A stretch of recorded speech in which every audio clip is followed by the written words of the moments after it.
உலக மக்கள் அனைவருக்கும் வணக்கம். இப்போது நாம் கடகம் ராசியின் கார்த்திகை மாத ராசி பலன்களை பார்ப்போம். குடும்பம். லாபஸ்தானத்தில் குரு அமர்ந்து கேதுவும் அனுகூலமாக அமர்ந்திருப்பதால் வருமானம் தேவையான அளவிற்கு இம்மாதம் முழுவதும் இருக்கும். லாபஸ்தானத்தில் ராகு அமர்ந்து அஷ்டம ராசியில் சனி பகவானும் சஞ்சரிப்பதால் வரவிற்கு சமமான செலவுகளும் இம்மாதம் காத்துள்ளன. மாதத்தின் கடைசி வாரத்தில் நிதி பற்றாக்குறை சற்று கடினமாகவே இருக்கும். சனி பகவானின் நிலையினால் உடல் நலனில் கவனமாக இருத்தல் மிகவும் அவசியம். நிரந்தர உடல் உபாதைகளுக்கு சிகிச்சை எடுத்துக்கொள்ளும் நோயாளிகள் குறித்த நேரங்களில் மருந்து மாத்திரைகளை உட்கொண்டு ஓய்வெடுத்தல் மிகவும் அவசியம்.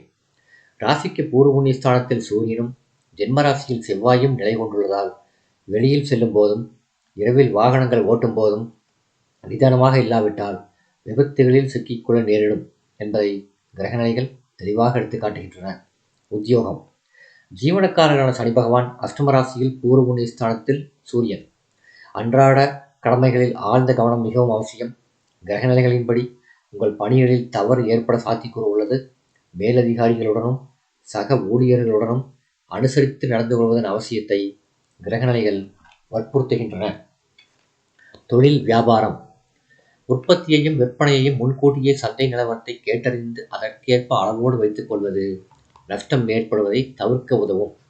சூரியன் அனுகூலமாக இல்லாததால் நிதி நிறுவனங்களின் ஒத்துழைப்பு குறையும். புதிய முதலீடுகளை இம்மாதம் நிறுத்தி வைப்பது நல்லது. கலைத்துறையினர். மிகவும் சாதாரணமான மாதமாகும். வருமானம் ஒரே சீராக இருக்கும். சிக்கனமாக இல்லாவிடில் மாத கடைசியில் பணப்பிரச்சனை ஏற்படும். திரைப்பட நடிகர் நடிகைகளும் ஆடம்பர செலவுகளை கண்டிப்பாக குறைத்துக் கொள்ள வேண்டும். இல்லாவிடில் மாத கடைசியில் பணப்பிரச்சனையை சமாளிக்க வேண்டிய அவசியம் ஏற்படும். அரசியல் துறையினர். இம்மாதம் முழுவதும் சுக்கிரனும் அரசியல் துறைக்கு தொடர்புள்ள மற்ற கிரகங்களும் அனுகூலமாக இல்லை. கட்சியில் செல்வாக்கு குறையும். சூரியன் சாதகமாக இல்லாததால் குற்றச்சாட்டுகளிலும் வழக்குகளிலும் அகப்பட்டுக் கொள்ள வாய்ப்புள்ளதை கிரகநிலைகள் எச்சரிக்கை செய்கின்றன. மாணவ மாணவியர். இம்மாதம் முழுவதும் கிரகநிலைகள் ஓரளவே சுபபலம் பெற்றிருப்பதால் பாடங்களில் மனதை ஊன்றி படிக்க வேண்டும். தேவையற்ற பிரச்சனைகளிலும் சக மாணவர்களின் தூண்டுதலின் பேரில் அவசியமற்ற பிரச்சனைகளில் உங்களை ஈடுபடுத்திக் கொள்வதையும் தவிர்த்தல் வேண்டும். விவசாயத்துறையினர். பூமிக்காரரான செவ்வாய் ஜென்மராசியில் சஞ்சரிப்பது நன்மை தராது. சூரியன் சனி ராகு கிரகங்களும் அனுகூலமாக இல்லை. வயல் பணிகளின் போது விழிப்புடன் செயல்பட வேண்டியது அவசியம் என கிரகநிலைகள் வற்புறுத்துகின்றன.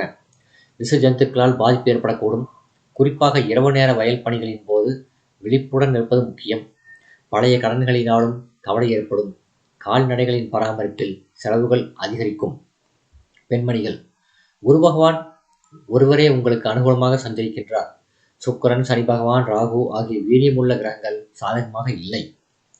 ஜென்மராசியில் அக்னி கிரகமாகிய செவ்வாய் சஞ்சரிப்பதும் ஆரோக்கியத்தில் நீங்கள் கவனமாக இருக்க வேண்டியதன் அவசியத்தை வற்புறுத்தி காட்டுகின்றன.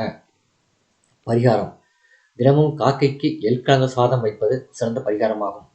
சந்திராஷ்டம தினங்கள் கார்த்திகை 22 முதல் 24 காலை வரை. இந்த வீடியோ உங்களுக்கு பிடிச்சிருந்தா லைக் பண்ணுங்க, ஷேர் பண்ணுங்க, சப்ஸ்கிரைப் பண்ணுங்க. நன்றி.